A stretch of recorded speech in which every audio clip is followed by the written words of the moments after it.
All right, Rebecca and everyone, I think we're going to go ahead and get started here.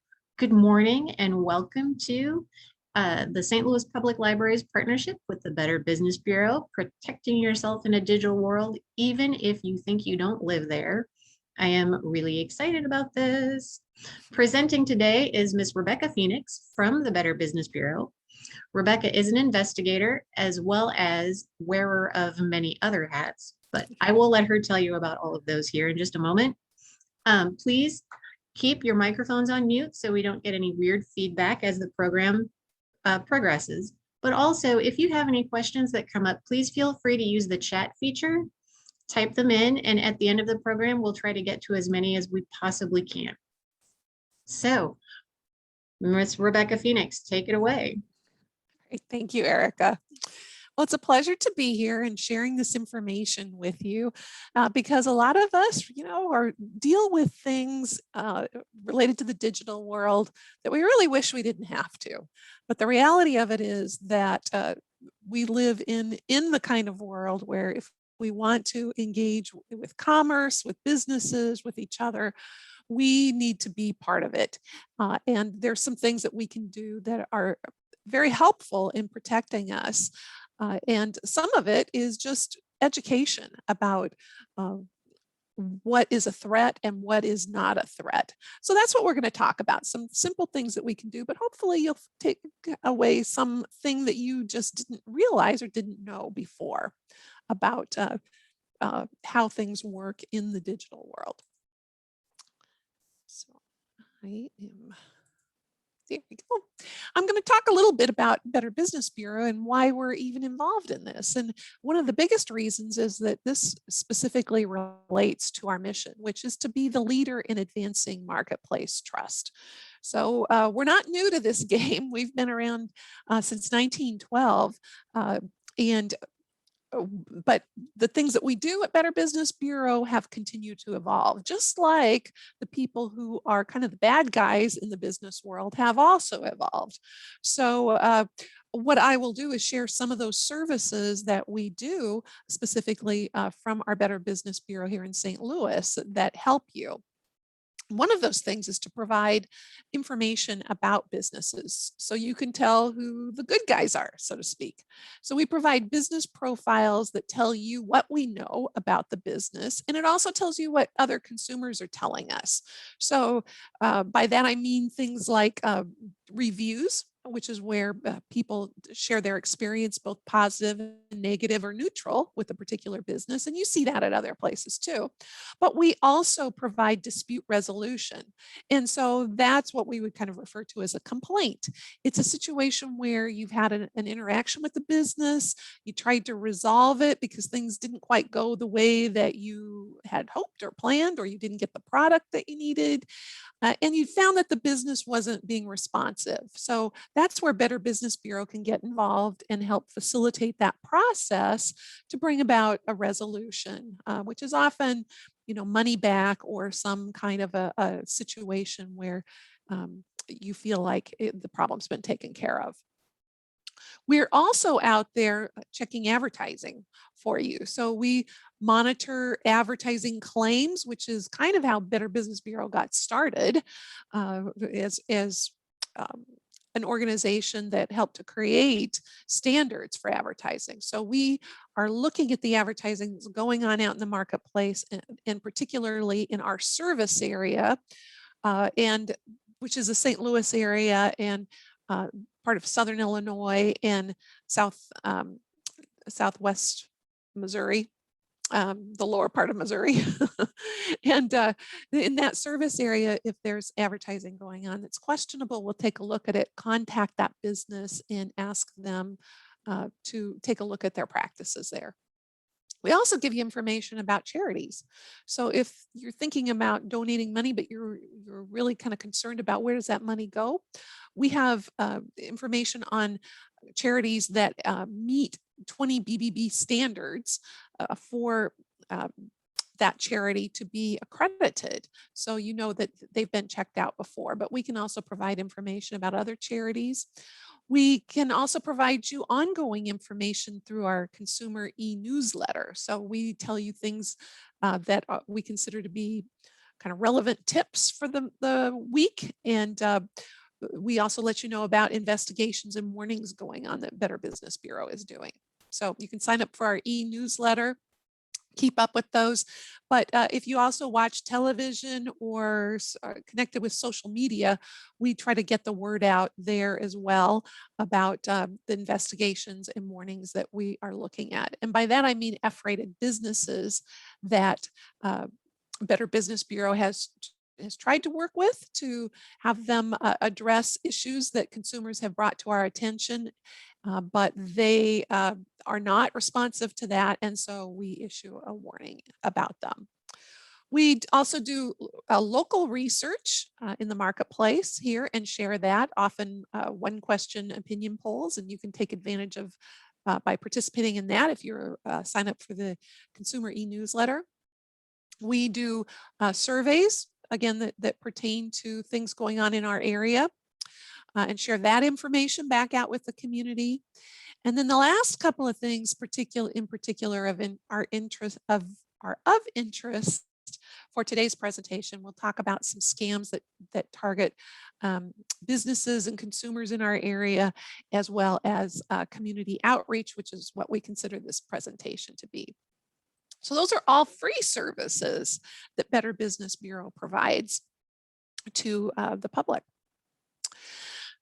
Okay, so let's talk a little bit about scammers. Scammers, cannot survive in all climates, so to speak. But let's take a look at what conditions do help them. And we find that whenever there's disruption or confusion, either on a personal level with us individually or in the marketplace, that's where the scammers like to go, and they figure out ways to alter the kinds of scams that have been successful for them in the past, and they just make them relevant. They operate on fear, loneliness, and embarrassment about reporting scams. So that's right off the bat. One of the best things you can do is if you come across a scam to report it. And I'll tell you towards the end here how you can do that. And they also capitalize on our fear of missing out. So if something's going on out there and it's something that people tend to want to be involved in, they'll create their scams so that you want to hop on board and be part of it without necessarily doing your research, which again, another tip for how you combat scammers is to do your research. They'll impersonate trusted relationships. And by that, I mean something as trusted as a grandchild, the government, your bank, any number of relationships like that. And they'll do it boldly. They also operate in conditions of anonymity.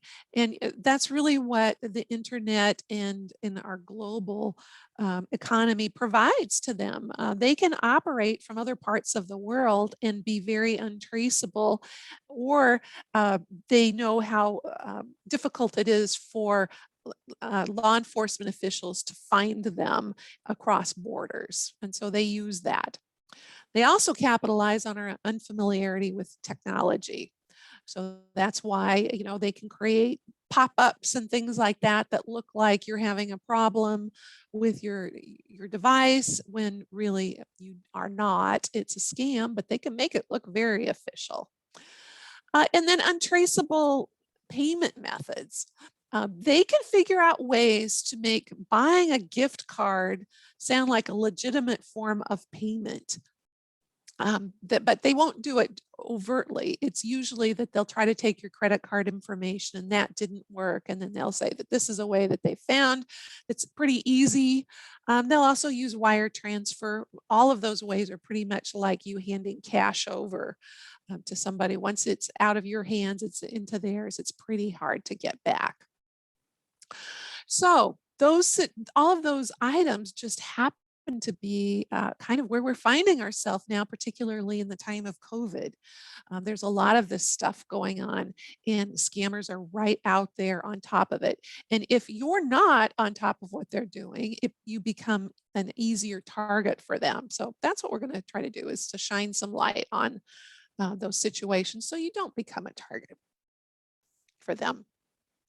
So you may find yourself kind of living in this kind of environment yourself. And that is that, there's all this, that there's this stuff that's out there called data security that could help you. And you kind of feel like you're up against that rather than having it help you.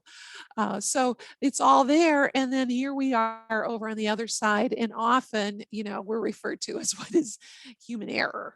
That if we make a mistake, that it's somehow our fault.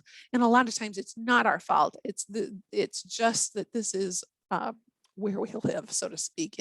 And we can make it better though. So that's what, again, we're going to talk about. So let's do this little quiz here real quick. And I'm going to go breeze through these, but keep track in your own mind of what your response is here. So number one, do you use long passwords or passphrases that are hard to guess and longer than 8 characters in length? Yes or no? Kind of count on your fingers here. Next, do you use a different password for each account or device login?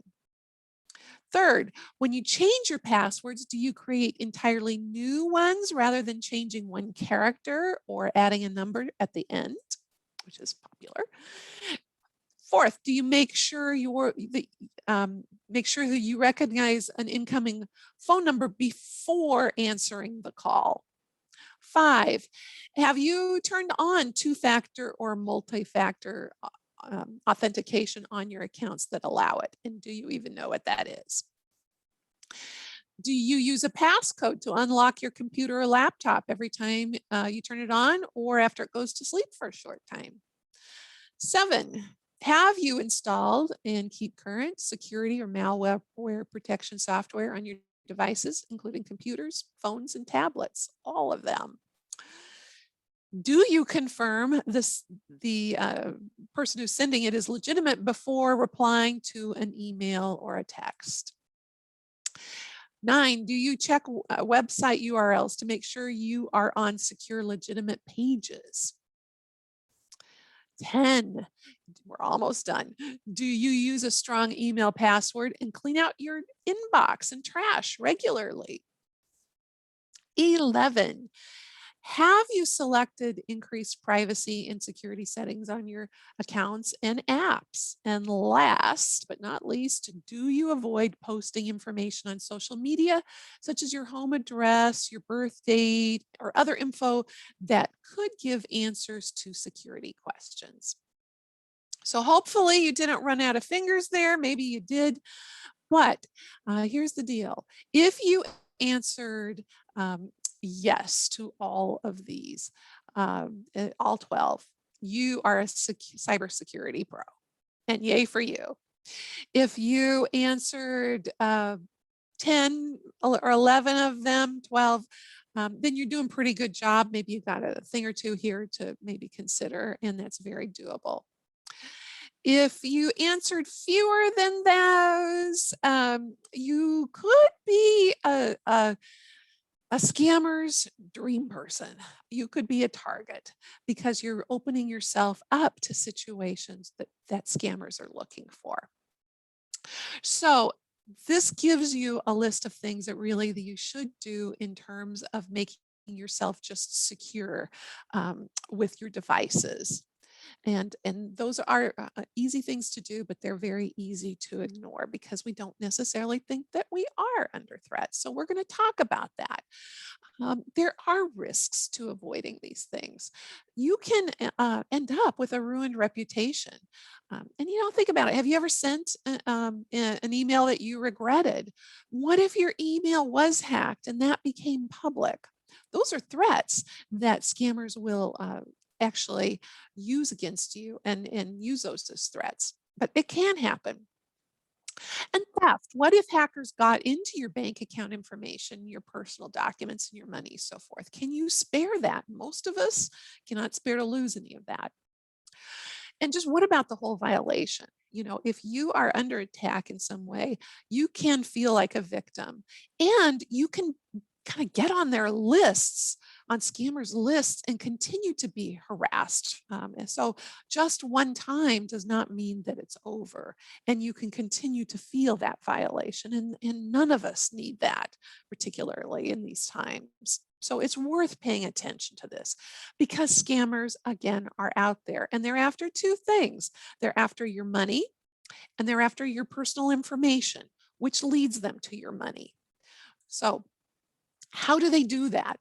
Well, they steal your identity in different ways. They can do it with traditional theft, which is sort of like, having your purse stolen. They actually just steal it, and they may steal your purse, your wallet, your phone, and they can get into information from there. Unsafe connections. So that's where we're not paying attention to our passwords and keeping those things safe. And phishing, and you may or may not know that term, but that's where they are literally out there kind of casting, trying to see if they can get you to bite, so to speak, by clicking on a link or providing information to them that you wouldn't normally probably provide, but they will disguise themselves as tech support or a government official or somebody trusted, and they're trying to get your information that way. Some ways that we won't kind of dig into deeper, but are things like what is referred to as a red flag bandit. Our mailboxes are set up with a red flag that says, hey, there's some mail in here, come pick it up.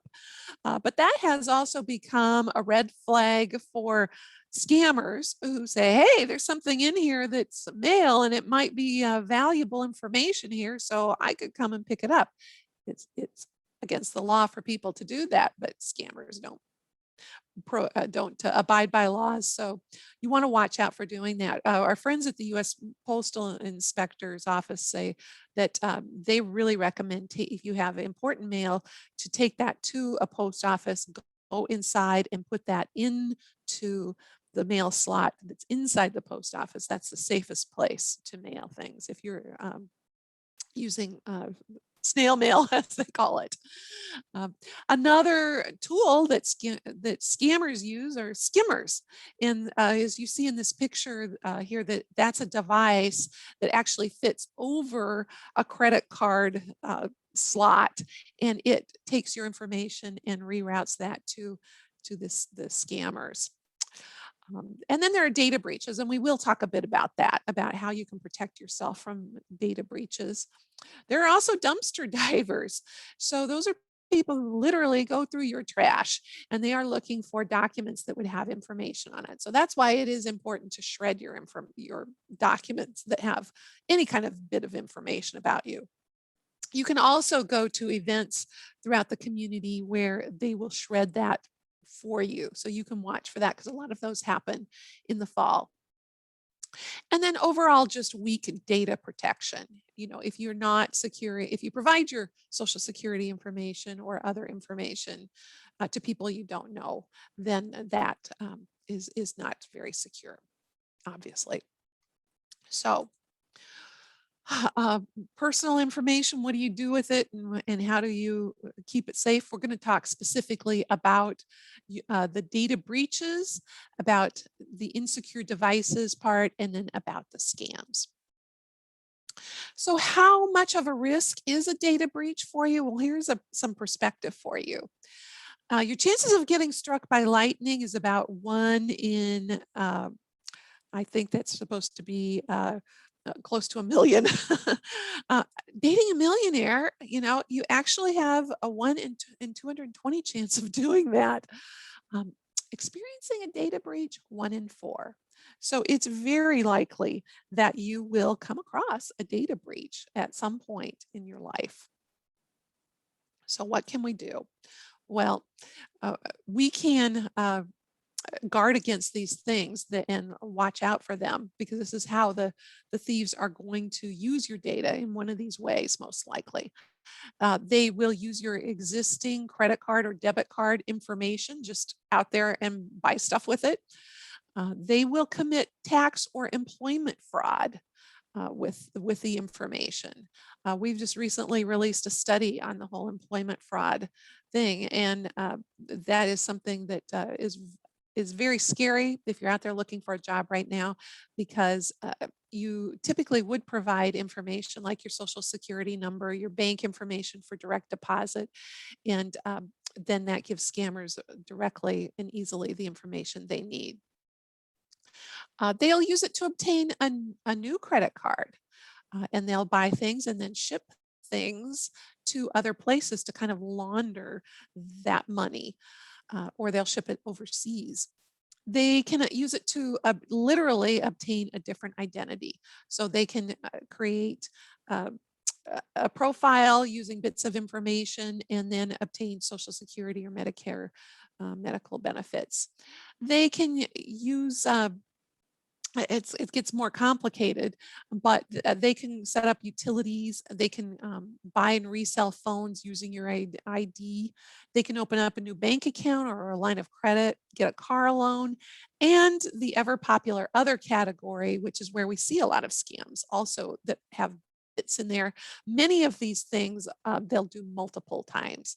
And this all comes from credit card information. So they actually see this happening. Many times the credit card, the way that they get this information has nothing to do with you really. It's kind of outside of your control. And that is through data breaches.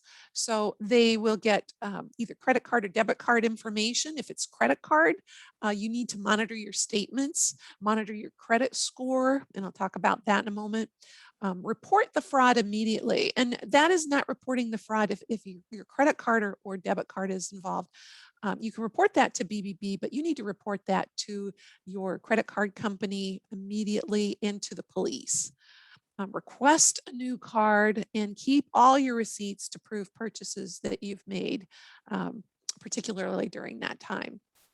Credit card companies are very good about helping through this situation as well, and they may offer you some additional protection. If it's a debit card, you want to follow those same procedures as with a credit card, but you want to pay extra attention because debit cards have fewer protections than credit cards. It's literally like handing over your money. That's what makes it kind of attractive, and that's also where the risk is. And then contact your bank for more information about what they will do, because that does tend to vary by bank. But if you want to have the most protection, you'll want to use your credit cards because it does provide you more protection there in the event of these things happening. So you can check your credit report. Normally, in normal times, you get one free report per company per year, but during COVID, you get many more. So don't hesitate to reach out to these companies and monitor what's going on and question things. You know, if you have something on there that does not look like it is legit to you. Now, we often get questions about credit freezes versus fraud alerts. And these are both useful tools to protect your identity, but your overall safety is not guaranteed by this, but it can be helpful. If it's a credit freeze, it's going to block a new line of credit from being opened in your name. And you can freeze and unfreeze as needed. It is free in all states, and it does not affect your credit score. But you need to request a freeze with each one of those 3 credit bureaus. Now, a fraud alert is a less drastic measure that you can take than a freeze, and it does not cost anything. It forces lenders to verify your identity whenever a new account is opened. So, you know, if you were trying to open something very quickly, that can kind of halt that if you're opening a new credit card or trying to get a loan or something. And it relies on the diligence of the credit checkers. So they have to see that alert is there. So those are a couple of different things that you can do specifically if you think that your identity has been compromised. You can also participate with a credit monitoring service, and there are pros and cons to those things. You want to know how closely it's going to monitor your credit and how much it's going to cost. Some are free. Again, if you've been part of a credit or an information breach, it's often offered to you. You want to take a look at them. You can get a lot alerts a lot faster when you are attacked if it continues. And it does give you some peace of mind and can help you in various ways to protect your identity going forward. Sometimes, though, it can be expensive. It could cost anywhere from $9 to $35 a month. And the alerts may come after your identity is stolen. So that doesn't necessarily help. And you can monitor your credit on your own. The other thing is that sometimes you get offered these so-called free services, but it's actually a subscription, and you have to alert them when you after the free time has ended, and then they will automatically renew you for it, and you may not know that and end up paying for a service you really did not want to pay for. So you do have to watch that. So now let's move on to actually cybersecurity for your computer. A lot of these things are just new habits that you need to create if you haven't. And once you get used to it, you're used to it and you do it. You want to run antivirus programs and software packages, and you want to know which ones you actually subscribe to so that you don't fall victim to somebody claiming to be from a program that you actually have and you don't even have it. You want to shut down your computer if they're not going to be in use. That, again, increases the security that you have. Ensure that if you are getting rid of an old computer, that the hard drives are destroyed, and be careful with flash drives. You know, you can use them. They're certainly handy to use from computer to computer, but sometimes they can pick up a virus. And never allow remote access to your machine unless you are 100% certain that you know who is going to be logging onto it, because that is one of the techniques that scammers use to access your computer and to get into your personal information. Emails and programs, you want to have complex passwords with authentication tools if at all possible. Delete unwanted programs and emails because, again, those can contain some malware, and be aware of phishing attacks that use links and attachments. So again, the rule of thumb is if you are not 100% certain that a link is going to go to someplace you know and is from somebody that you trust and know, don't click on it and mostly delete it. For phones, protecting your data on the phone, particularly if it's lost or stolen, lock your phone when it's not in use. However, you know, there's many ways to do that. Update your operating software when you have that opportunity to do it. Update your apps or turn on an auto update. Back up your data to a cloud or an external device. And if you don't know how to do that, you know, contact one of the companies that, if you've got a local one in your community that can help you with that, it's worth it so that you can learn how to do that. And programs that help track lost phones or wipe out the data, you may have that available on your phone, and take advantage of that.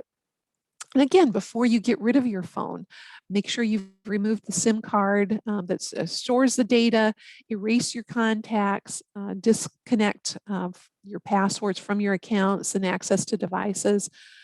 Particularly if you rent a car, make sure that they have wiped your connecting data if you've connected your device to that car. Watch out for kids because they're very susceptible as well. You want to know what options you have available on your phone or your devices to protect them. Some phones are made especially for kids, and they have some built-in things. So that's something to consider when you're choosing a device for a child. Be smart about limiting their internet access, again, using filters, and get familiar with social mapping. Make sure that the kids understand the location features and how to use those devices, and not to click on things that allow people to know where they're located or share information with people that they may not know. So even if you have some of those things enabled on your kids' devices, clearly supervising them and not allowing them to allow and share information about mommy and daddy that they may share on those devices, because scammers are out there trying to target them as well. So here's some tips about basic cybersecurity for IoT devices. And IoT stands for the Internet of Things. So in other words, it's smart devices out there. We have thermostats, lights, refrigerators, our home, all these different things, Alexa, these devices that can tune into what's going on. And hackers, of course, know that that's a rich source of information for them. So they can attack through the router, they can put malware on your devices and steal passwords, and they can infiltrate, causing security for your home, so to not be secure. So you want to update your router, change it, give it a unique name, change your passwords often on those devices, and use a guest network for visitors to use rather than giving your information out to them. Check your privacy settings for those and disable features that you may not need, like remote access, because that just opens you up to more possibilities. And then run software updates as often as possible. Sometimes people like kind of the way things are working and they think that it might change, but you often will get updated security that way. And the newer the item, usually the stronger the security is, which can give you more peace of mind that way. So to create strong passwords, don't reuse passwords. That was a tough one for me to do, but you really want to change them.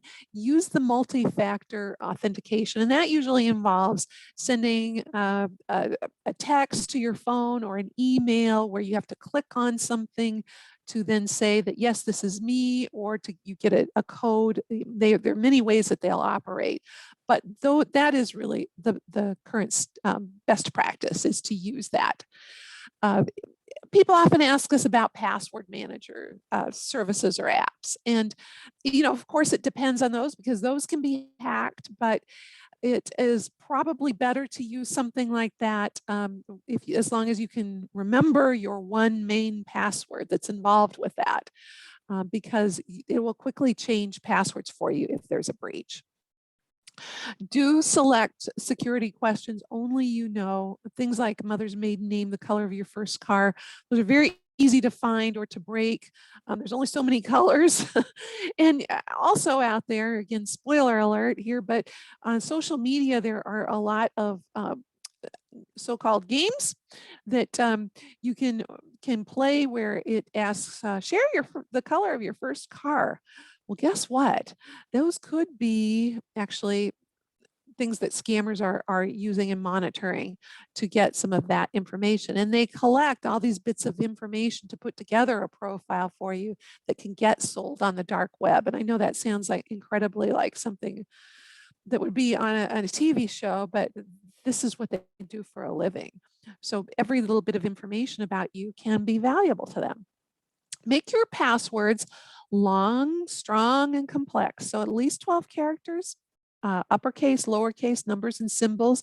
That's often built into your password guidelines, but come up with kind of weird things, and weird things are good. So think about this, and you may think, okay, again, I'm not really going to be a victim, but in the last 3 months, have you come across any of these situations where you've gotten an unsolicited text message or a robocall, an email with a link on it for you to click, a call from somebody you don't know, a fake check in the mail, unfamiliar website with a product that's at a great price and you think you just might want to try that out because you couldn't find that product elsewhere? Crowdsourced donation requests. We have had so many situations where we've had natural disasters or situations, political unrest, and lots of people reaching out on behalf sometimes of other people. That's a crowdsourced donation request. Did you get a mailer that requires you to take action immediately?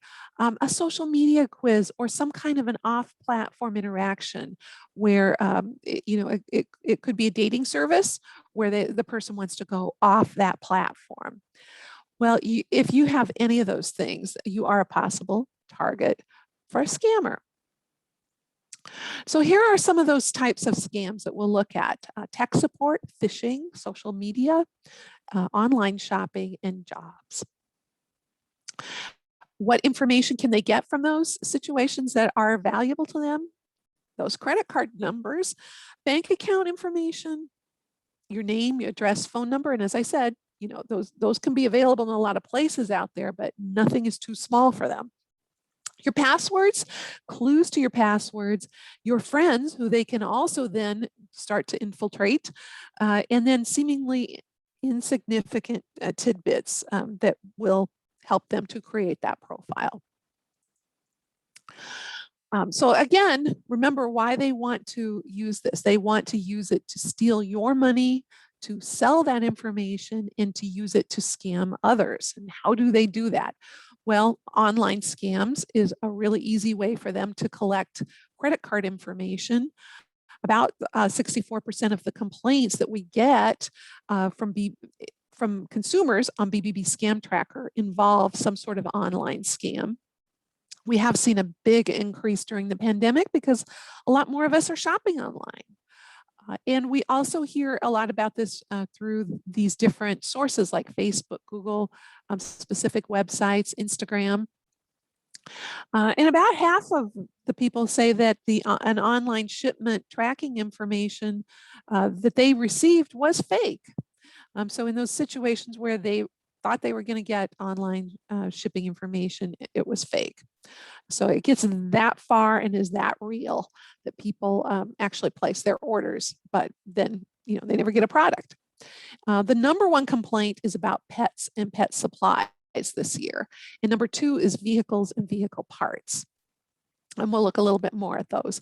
Most of the complaints come from people in the age range of 35 to 44, and the majority are from women. We don't think scammers are necessarily targeting women, but women are just shopping more online. Now, one of those big ones, it's actually big every year, but it's even bigger this year, is online puppy scams. And the way that this works is that you find a cute puppy online. And many times it's because the shelters during COVID have been out of puppies, so to speak. And usually it's not that they're totally out of puppies or dogs. They're out of the breed that somebody is looking for. And so it becomes a very plausible situation because particularly during peak COVID times, scammers will say that they can't show you the puppy in person because of COVID restrictions. And so they ask for some money up front to hold that puppy, which is in high demand, and there's certain breeds that are in high demand. And then they start adding on costs for fake COVID shots. There is not a COVID shot for pets.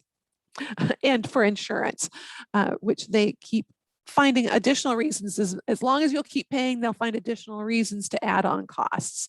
Ultimately, the pet never arrives. So if you can't see the pet, if it's a low price for the breed, and if you do a reverse image search, which you do that, there's several ways to do it. You can Google doing a reverse image search and find out how to do it, but Google also offers a way to do it. But if you find that image for that dog is used elsewhere, that's a big red flag that they just stole a cute picture and that they are just scamming people, because a lot of people have wanted pets. And I will say that we have heard that right now the shelters are once again full of pets because a lot of people have not been able to keep their pets as they're going back to work, or they're finding that they're in a situation where they're not able to stay in the residence that they've been living in and can't take their pets with them.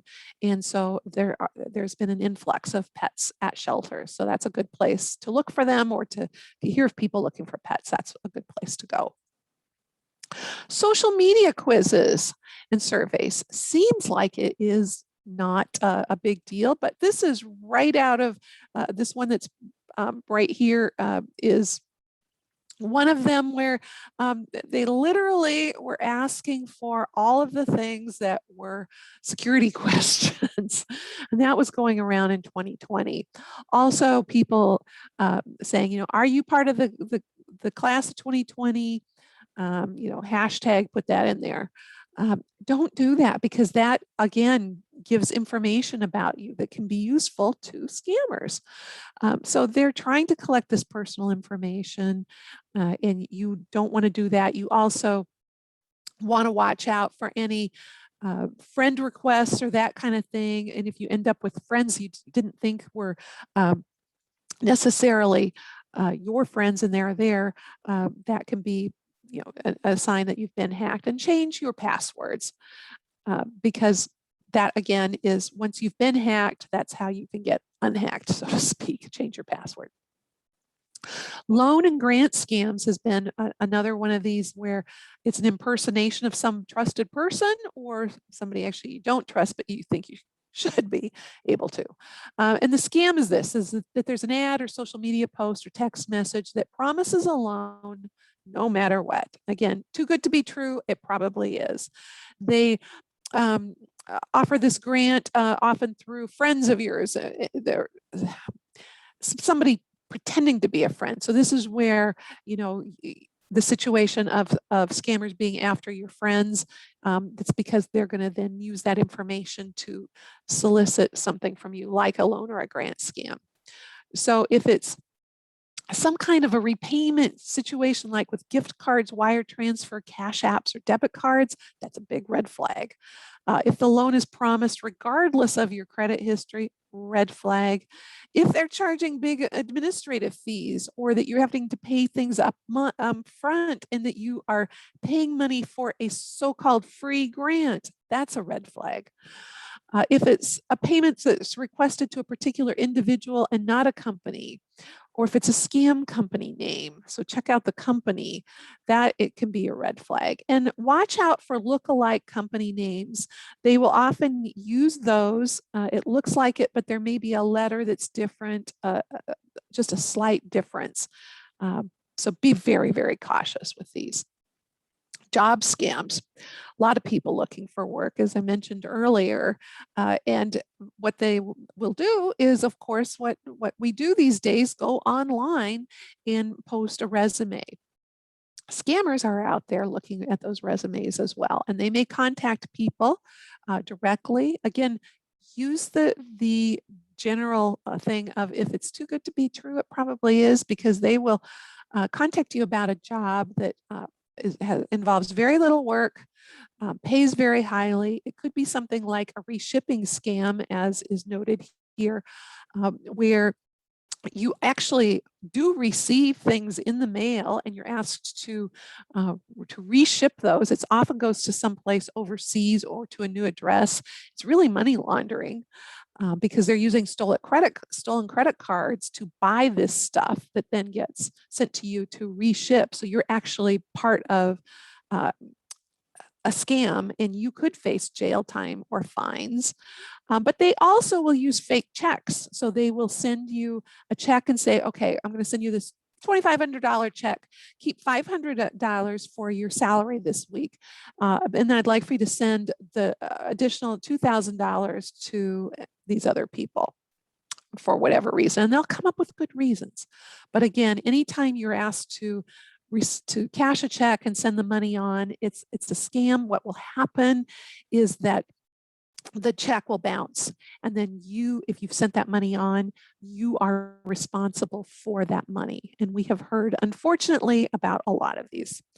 The other thing that's involved here is your identity theft, because people are providing their driver's license number as part of the onboarding process with these supposed businesses and providing their social security numbers. And so anywhere from a quarter to a third of people have provided that information and then are at very high risk of having their identity stolen through this process. So just not something that you want to be involved in, but if you are, contact BBB and we can see what we can do to help and certainly report that. Romance scams. This one always breaks my heart because this is what is referred to as the long con. It's something where a relationship is formed with people who are often older singles. They form this relationship and are very nice. It's usually online. They start to be kind of a red flag is that they very quickly start to try to get information about the person's background, their dreams, their financial assets. They meet online, often not, though, with video. It continues to be through emails and chats and texts. They start using terms of endearment very quickly, and they have lots of excuses for not meeting in person or even by video. Ultimately, what they're after is money, credit card, and at some point, credit card information. And at some point, there will be some kind of an emergency where they then turn to this person and ask for money. And that is just the big red flag. And often people who've become involved in this kind of a scam don't tell their loved ones about it. They do send the money, and sometimes they even realize that it's a scam, but the person has been so nice to them that they don't want to lose that. And it becomes very sad once that relationship, that trusting relationship has been established. The romance scam victim can become a money mule, which is that thing we talked about with the job scams, where they start to become involved in sending money or receiving things from the other people who are victims, and they become part of the whole scam circuit. So it again is a very sad situation there. But if you know somebody or suspect it, the U.S. postal inspectors can get involved if there's anything that's happened using the mail. BBB can get involved, and you can Google support groups for victims of romance scams, because it's a big deal and it can be very devastating. People can lose all of their savings. Okay, so let's take a look here at, go back here if I can. There we go. Some other things, here's just some ways that you can prevent all of this. Again, do your updates in antivirus software, do the two-factor authentication. Take a look at the website, make sure it's secure, destroy your hard drive. Watch out for those questions that can be used as security questions, like the color of your car. Check out the links and attachments, and don't click on them if you're not 100% sure that they're legit. Go to a local computer service company if you need help, or if you need to have some kind of repairs or security set up. And then watch out for your Internet of Things devices, that you are paying close attention to your security there. And then here's some other things just to keep yourself secure and confident as you are out there. Do your research. Go to bbb.org. If you suspect any kind of a business is legit or not, take a look at their profile at bbb.org. And just don't believe everything that you see. Just because there is a website does not mean it's legit. Never send money through gift cards or wire transfer to somebody you have never met face to face. Avoid clicking on links and opening attachments, as we talked about. Double check your online purchase and make sure that it's secure. You want to look for that little lockup in the corner. And use extreme caution when dealing with anyone that you've met online. And never share personally identifiable information. You want to resist the pressure to act immediately. That's how scammers often get you to do things you wouldn't normally do. And be sure to use secure and traceable transactions. Don't, try to avoid using cash apps and things like that with people that you don't personally know. And then again, be careful of what you share on media, social media. And then if you do suspect that you've been a victim of a scam, you can go to bbb.org and click on BBB Scam Tracker, or just Google BBB Scam Tracker. And you'll come to a page like this, and it will let you drill down deeper into scams that are out there, but it'll also let you report a scam so that you can let others know about it. And often BBB will reach out to people and get more information so that we can share that through the news media to get word out there about scams going on in our area. But you can choose to or not to participate in that. You can drill down, as I said, closer so you can see the scams that are going on in our area. And you can also search by particular scam. So we give you scam types, but you can use a keyword. And again, you can use this to report a scam. You'll see a list of scams with dates and so forth. You can click and you can actually view what people are saying in their own words about that scam. But you won't see their personal information. So don't worry about being contacted in that way by people you don't know. But you can also see the latest scam research as is circled there. So we update the website as well with local information about scams that might be relative to you. And with that, I can take any questions that you may have, things that you've come across. We have a few minutes left here.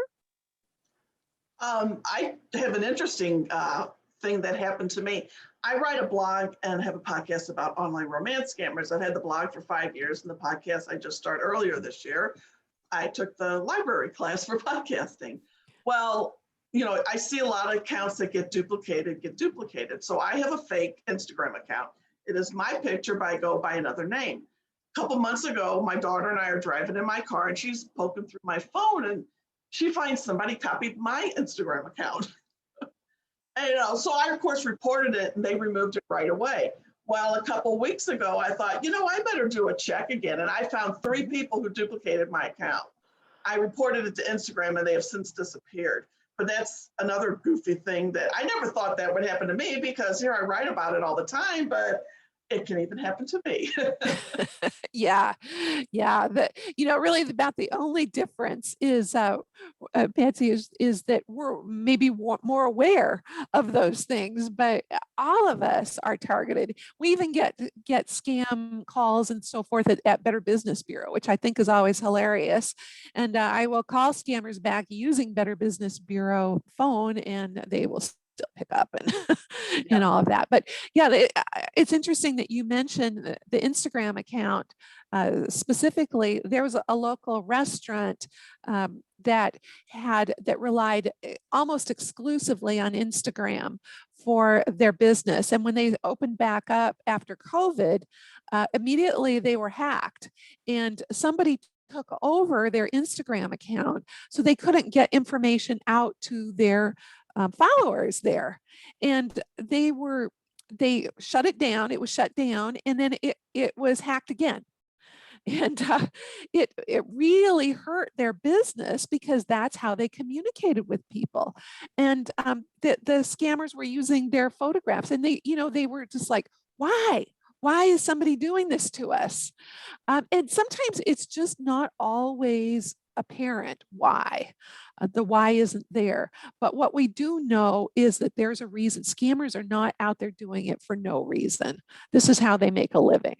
So you don't want to just pass it off as something that's not any big deal, because there are very few, if any, people who are out there just doing malicious things just for the fun of it. There's money to be made on it. I noticed when I started working from home a year ago in March, and actually when the big COVID stuff started, my Instagram has been blowing up since then with guys. I mean, I play the game so I can get the stories to post for women to read and don't send them money, But I mean, I still have a Plenty of Fish account. I have a fake Twitter account. I don't get as many on Twitter anymore. Instagram is the real big one, but it's insane. Yeah, you really do have to be careful. And again, it goes back to that tip of don't believe what you see. That it's just heartbreaking. But there have been various estimates as to what percent of the profiles out there or the contacts that are made are legit, but it's very astounding. Now, that's not to say that people haven't met very wonderful people using these things. It's just that you have to be very careful. You have to be a bit of an investigator and do your research into even people that you meet there, because, as I mentioned, it's not just the short kind of transactional scam. Some of it are in it for the real long haul, and those long haul ones are very devastating. My friends call me Columbo, but I would like to add, I'm going to add your link onto my blog because I have like the FBI, Homeland Security, ... I'm going to add yours because that's why I signed up, because I'm always wanting to learn more. And I've picked up a few tips here, so I appreciate it. So I'm going to add your link. Wonderful. Thanks, Patsy. Yes, Scam Tracker would be a good place for people to report things. Fantastic place. Fantastic information, Miss Rebecca, as always, from the Better Business Bureau. Does anyone have any other comments or questions for Miss Rebecca Phoenix before we say adios for the afternoon? I know I've changed my passwords many, many times lately. Yeah, for sure. It's unfortunately the new habit that we all need to form. And hopefully that will help us all to feel more secure too, knowing that we're doing the things that we can do to keep ourselves safe. Well, with my blog, I do the 2 authenticator thing now because, I mean, I do a backup, but I have too much stuff out there, and the last thing I need is somebody to go out there and screw it up. So I do the 2. My daughter laughs, why do you do that? It's for protection. Right, right. Better to be safe than sorry. You will never, never, never, ever not thank yourself for being safe. That's for sure. All right. Well, I thank you. And I thank everybody again so much for coming today. Such great information and so helpful. And if you have any questions that you didn't think of this afternoon, feel free to visit the BBB's website. Always a safe place to go. And I have enjoyed watching the scam tracker. I've submitted to it recently. Great. So, yeah. Well, and here's some contact information as well, if you want to do a screenshot of that. Fantastic. And you can reach out to us or any of these other organizations that BBB partners with. One thing I will just say here in closing is Better Business Bureau offers the free services. We're not a governmental agency, but we do partner with various law enforcement agencies to try to help bring people to justice. So we share that information very carefully, but feel free to reach out to us and we can help guide you if there's another agency to also report things to. Again, more fantastic information. Thank you all. Thank you so much for coming today. Rebecca, see you again in the future. Everybody have a wonderful rest of the week. Thanks a lot, Erica. Take care, everybody. Thank you. Bye-bye.